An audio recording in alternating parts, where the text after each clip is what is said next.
imagine standing in the vast, arid wilderness of the Arabian Peninsula over 1,400 years ago. Nothing here screams empire. No towering cities, no global influence, just scattered desert tribes, each with their own gods, their own ways, their own stories. And yet, from this seemingly barren land, one of the world's greatest civilizations would rise. Welcome to the Islamic century, a 1,000-year journey of power, belief, war, culture, and survival. Let's begin. The world before Islam in the 6th century CE. The Arabian Peninsula was caught between the global superpowers. To the east, the mighty Sasanian Empire of Persia. To the west, the Christian Byzantine Empire, successor to Rome. They followed no single faith, no single ruler. Religion was polytheistic. The Arabs, in contrast, were tribal and decentralized. Most lived as nomads. Each tribe had its own gods, its own shrines. One of those shrines was the Kaaba, located in the trading city of Mecca, according to Islamic tradition. But change was coming. The birth of a prophet around 570 CE. A man named Muhammad was born in Mecca. He would become the final prophet in a line that included Abraham, Moses, and Jesus. His mission, to restore true monotheism to the Arab people. His teachings challenged both religious beliefs and tribal power structures. These messages were later compiled into the Quran, Islam's sacred book. Over the years, he began receiving revelations verses from God Allah. At first, Muhammad was rejected and even persecuted in Mecca, but in 620 CE, he migrated north to Yathrib, later known as Medina, in an event called the Hijra. That migration marked the start of the Islamic calendar. He became a political leader, a military commander, and a unifier of tribes from prophet to leader. In Medina, Muhammad wasn't just a spiritual figure. Together, they led for only 30 years. But those decades were transformative. Through diplomacy and warfare, he built a Muslim community ummah, grounded in shared faith and law. By the time he died at 630 CE, Muhammad had united much of the Arabian Peninsula under Islam. But his death brought a huge question. Who would lead now? The rise of the caliphs. Muhammad had no sons, no clear successor. His followers had to decide who would guide the Muslim world not just spiritually, but politically and militarily. Thus, the institution of the caliphate was born. The title Caliph Khalifa means successor, not a prophet, but a leader. The first for Caliphs Abu Bakr, Umar, Uthman, and Ali are known as the Rashidun, or the rightly guided caliphs. They were chosen based on closeness to the prophet and leadership qualities.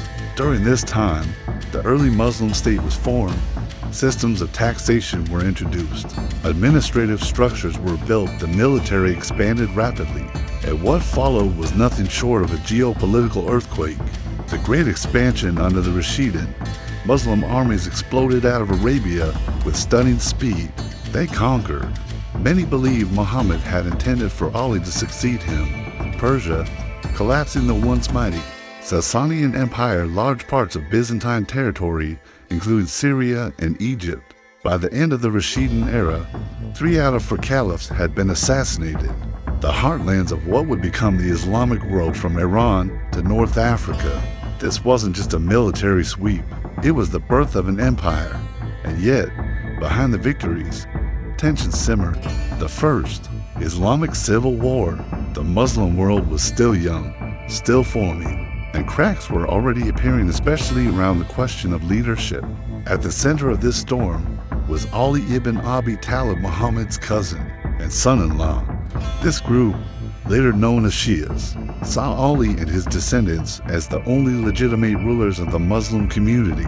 Others, later known as Sunnis, believed that leadership should go to whoever the community chose, not a specific bloodline. This political dispute turned theological and eventually violent. The unity of the Muslim community was fracturing into the Umayyads. In 661 CE, after Ali's assassination, power shifted dramatically. A new dynasty, the Umayyads, seized control. They were a powerful Arab family from Syria, and under them, the caliphate transformed from an elected position into a hereditary monarchy. It was a global empire, politically powerful, culturally rich, but deeply divided. The capital moved from Medina to Damascus under the Umayyads. A second wave of military conquest began. The Islamic Empire now stretched from Central Asia to Spain. The Arabic language and identity were promoted as unifying forces. Monumental architecture emerged, most famously the Dome of the Rock in Jerusalem, but the Umayyads also faced fierce opposition from rebels, from rival tribes, and most persistently, from the Shia movement. One of the most defining moments came in the Battle of Karbala, where Ali's son, Hussein, was killed by Umayyad forces. For Shia Muslims, this event became a symbol of martyrdom, injustice, and resistance, and remains central to Shia identity to this day. By now, Islam was no longer a fledgling faith in the desert.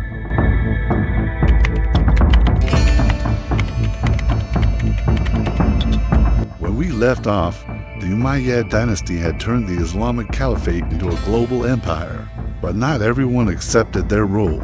The dynasty was wealthy, centralized, and accused by many of straying from the humble roots of the Prophet's community. And that tension, it would explode. The Abbasid Revolution in 750 CE, a new power rose, the Abbasids, claiming descent from Muhammad's uncle Al-Abbas.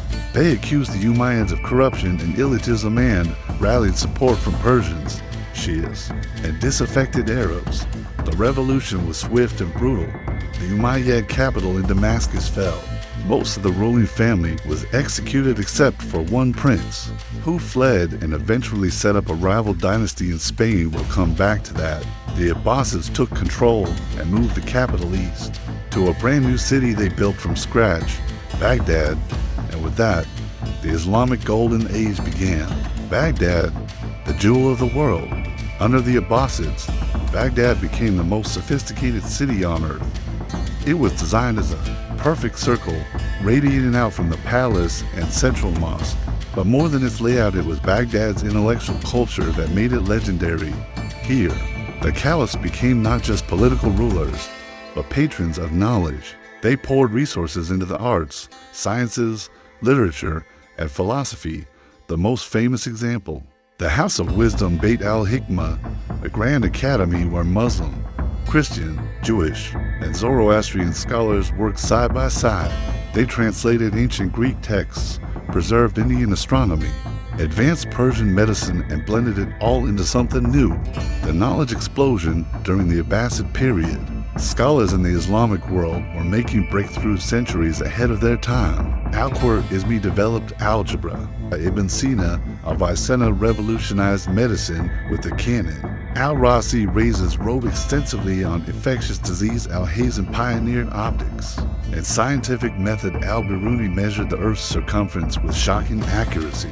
Ibn Rushd Averroes commented on Aristotle and helped shape Western thought in math, medicine, chemistry, astronomy, law, theology. This was a civilization at its intellectual peak, where poetry was recited in royal courts. It wasn't just about conquest anymore. It was about curiosity, a civilization built on books, not just swords. Imagine a world where libraries outnumbered armories, where scholars debated Aristotle in Arabic. That was the Abbasid vision, at least at first. Some emphasized rationalism. Like the Mutazilates, religion and reason, harmony or clash? You might think a society so religious would be hostile to philosophy or science, but the truth is more nuanced. Islamic scholars developed a wide range of schools of thought who believed reason could help explain divine truths. Others, like the Ash'arites, pushed back, arguing that revelation must come first, reason second. This wasn't just an academic debate. It shaped everything. How the Quran was interpreted, whether science should be independent or religiously guided, whether human free will existed or everything was predestined. In many ways, these debates mirrored the faith versus reason struggles that would later erupt in Christian Europe. It was a functioning empire, but during this period, many Muslim thinkers held that faith and reason could work together as long as reason served. divine truth, a sophisticated economy and administration. Let's not forget this wasn't just a world of books. The Abbasid Caliphate developed a bureaucracy to govern a vast, multicultural territory, a unified currency system across trade routes from China to Spain, advanced irrigation systems and agricultural planning, a merchant culture that connected Asia, Africa, and Europe. Baghdad, Basra, Cairo, and Cordoba became global trading hubs, linking East and West long before the age of exploration. The result? A cosmopolitan Islamic world where ideas, goods, and people moved freely under a common language, Arabic and law, Sharia. Culture, poetry, and spirituality. The Abbasid Golden Age wasn't just rational, it was also deeply spiritual and artistic. Poets like Al-Munabi and Rumi touched the soul with verses on love, loss, and longing for the divine. Mystics known as Sufis emerged, seeking a more emotional, personal connection to God. While some scholars saw them as unorthodox, Sufism would become a powerful force in Islamic civilization. It was a civilizational engine, a network of minds stretching from Spain to the Silk Road, and the arts flourished. Calligraphy became the highest visual form since depicting God or Muhammad was forbidden. Architecture expanded with towering domes and ornate geometric design. Music and storytelling, especially through works like 1001 Nights, shaped Islamic and later European culture. This wasn't just a political empire, held together by shared faith, common language, and an appetite for knowledge.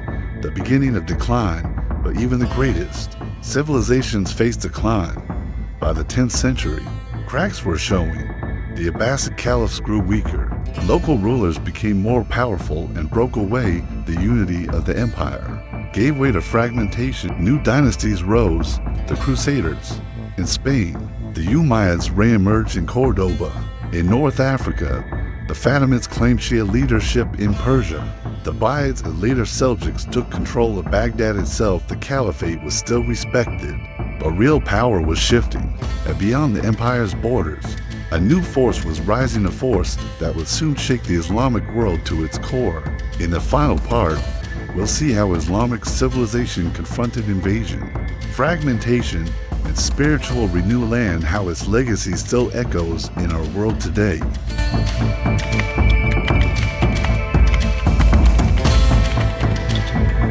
We've traced the rise of Islamic civilization from desert tribes to global empire, from conquest to intellectual brilliance, but no civilization stays on top forever. In this final chapter, we enter an age of fragmentation, foreign invasion, and internal transformation where the Islamic world must face not just outside threats, but questions about its own identity and future. The Crusades, faith meets fire in 1095 CE. Pope Urban II called for Christians in Europe to reclaim the Holy Land. What followed was nearly 2 centuries of crusades, military campaigns to seize Jerusalem and other territories from Muslim control to Europeans. It was a sacred mission. To Muslims, it was a brutal invasion. The Crusaders did manage to capture Jerusalem in 1099, but the Islamic world would strike back. Leaders like Nur ad-Din and Salah ad-Din Saladin emerged as defenders of the faith. Saladin, a Kurdish general, reclaimed Jerusalem in 1187 and became a hero in both the Muslim and Christian worlds. He was known not just for military brilliance, but for mercy and honor in war. The Crusades weren't just military events. They disrupted trade and diplomacy. They forced Muslim rulers to unite or fall, created a sense of religious urgency across the Islamic world. But even after the Crusades faded, new dangers were coming from the east. The Mongol invasion. If the Crusades were a religious shock, the Mongol invasion was pure destruction. In 1258 CE, Hulagu Khan, grandson of Genghis Khan, marched into Baghdad. What happened next was catastrophic. Baghdad was sacked and burned. The House of Wisdom was destroyed. Tens of thousands, possibly hundreds of thousands, were killed. The Abbasid Caliphate was effectively ended. To the Islamic world, this wasn't just the loss of a city, it was the collapse of its spiritual and intellectual heart. It felt like the end of everything, and yet, from the ashes, the story wasn't over. survival and shifting power. Even after the fall of Baghdad, Islam didn't disappear. Far from it. The religion had spread too far. It had taken root in too many lands, and now the future of Islamic power would shift away from the Arabs and toward new empires. Three major Islamic powers would rise in the early modern period. 1. The Ottoman Empire, founded in 1299, based in Anatolia, modern Turkey, conquered Constantinople in 1453, turning it into Istanbul, became the dominant Sunni power in the world. The Ottoman sultans even took the title of caliph, claiming leadership over all Muslims too. The Safavid Empire, based in Persia, modern Iran, made Twelver Shiism the state religion, created a strong Shia identity that still defines Iran today, often clashed with the Sunni Ottomans in fierce theological and political rivalries. 3. The Mughal Empire, based in India, founded by Babur, a descendant of Genghis Khan and Timur. Famous rulers like Akbar the Great promoted religious tolerance, art, and architecture, built the Taj Mahal, among other wonders, ruled over a vast multi-religious population with Islamic law and Persian culture. Islam may have lost Baghdad, but it gained the world. The faith was unified in belief, but diverse in language, culture, and politics. By the 16th century, Islam stretched from West Africa to Southeast Asia. Sufism and the inner revival, as empires rose and fell, a quiet revolution was taking place inside hearts and minds. The Sufis, or Islamic mystics, spread across the Islamic world not with armies, but with poetry, music, and personal devotion. They emphasized love of God over fear, spiritual experience over rigid rules, inner purification as the path to truth through orders like the Qadiriya, Naqshbandiya, and Chishtiya. Sufis helped spread Islam to new regions, especially in Africa, India, and Central Asia. Even in times of political collapse, Sufism kept Islam alive in the soul. The slow decline, despite its reach, the Islamic world gradually fell behind Europe in the following centuries. Scientific innovation slowed down, political systems became rigid and dynastic. Colonization by European powers stripped Muslim lands of control and wealth. Internal reformers began asking, what went wrong? And that question, what happened to the Islamic world's greatness, is still debated today. Legacy and reflection. The story of the Islamic world isn't a straight line. It's a complex web of rise, reform, resistance, and renewal. Yes, there were wars, but there were also wonders. The House of Wisdom, the libraries of Cordoba, the mathematics of Al-Khwarizmi, the medicine of Ibn Sina, the poetry of Rumi. Islamic civilization gave the world tools to think, heal, build, and imagine. And the rise of Islamic civilization is more than history, it's a lens, and that legacy still matters. The past isn't gone. It's encoded in language, law, memory, and spirit, a lens through which we can understand modern conflicts, religious identity, global politics, and even ourselves. Final reflection. The Islamic world today is vast, complex, and diverse. But whether you're in Istanbul, Tehran, Jakarta, or Cairo, you are standing on the echoes of a civilization that once led the world. A civilization that reminds us power comes and goes, but ideas endure. If this journey helped you see Islamic history in a new light, hit subscribe, drop a comment below. What surprised you the most about this civilization's rise or its fall? And stay tuned for our next deep dive, because history isn't dead. It's encoded in everything around us. This is Global War Brief. Thanks for watching.